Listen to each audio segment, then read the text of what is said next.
شکر الله شکر الله شکر الله لاک لاک شکر الحمدلله چې مونږ څومره وظیفې هم چاله ورکول الحمدلله الحمدلله الله لاک لاک شکر دی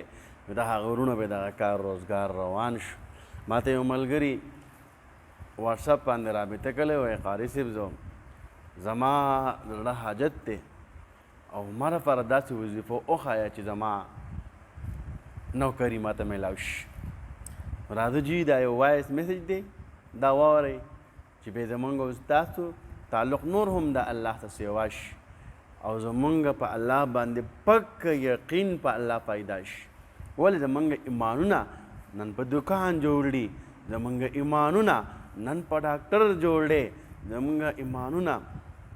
نن په اسپتال باندې جوړ دی زمونږ ایمانونه نن په ګولۍ باندې جوړ دی راځئ جي د الله کلام او د الله قدرتونه وګورئ د وایس میسج د باندې اورمه دا وګورئ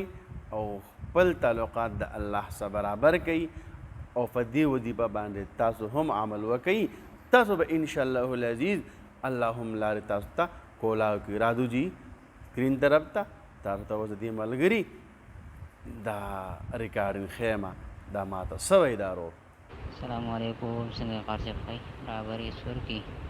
قار صاحب ته چې ما ته کوم وظیفه ښودل وه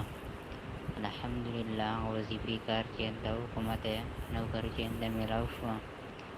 خو زما یو ورور دی قار صاحب هغه ته امامتي چې هلته نه میلاویږي که هغه دپاره ته وظیفه راکړه نو که هغه امامتي میلاو شوه نو زه به تا ته د 500 روپو انعام چې هلته ته لیږم لږه بس ته کمی وس چې اندامه کېږي انشاءالله که ډېر وي ډېر به در ولېږم نو که ته ما ته د هغه دپاره د الله د رضا دپاره د هغه دپاره چې یو وظیفه راکړه چې هغه ته امامتي چې اندام میلاو شي صحیح ده اجي بس زمونږ ستاسو خبره ختم تنقیدونه ختم مخالفت ختم هر څه ختم شو دغه وایس میسجو تاسو واورېدو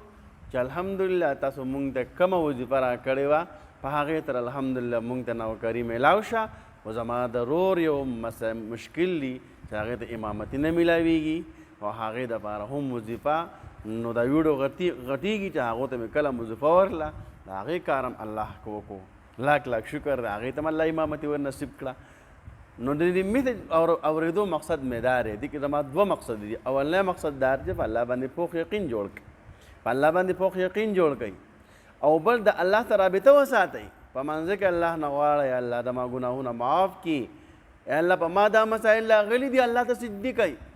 بل تندې الله ته ولګوئ الله ته وجاړئ د الله نه وغواړئ الله بندګانو تاسو ګورئ که نه دا هر څه به تاسو پسې بیا رامنډې وهي دا دنیا به تاسو خپله راځي تاسو به ترې ستړي شئ تاسو به چې زه په غلاره کښېنه له ما نه کښېنه ما معاف کوئ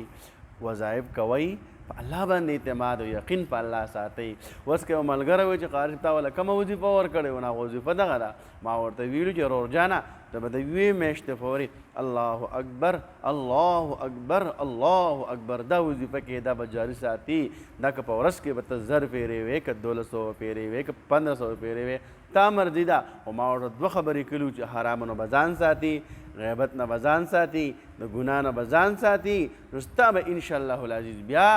دغه نوکري به دي الله جل جلاله کوي نو ملګرو دا یو وایس و مخکې ملګرو ضرور شیر کوي هغه کسان ته هم ورسوئ چې کوم کسان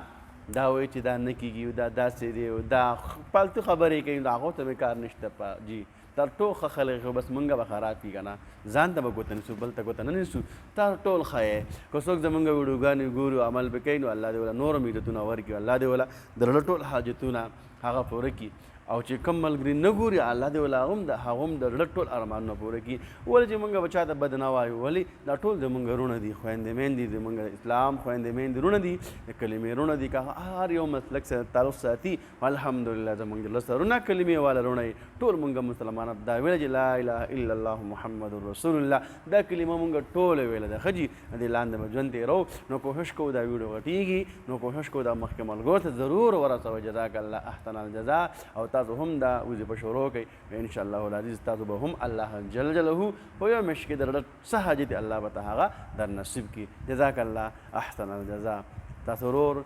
محمد رحیم تاسو نه اجازت غواړي د الله په امان او الله هم د ټول حاجتونه پوره کړي.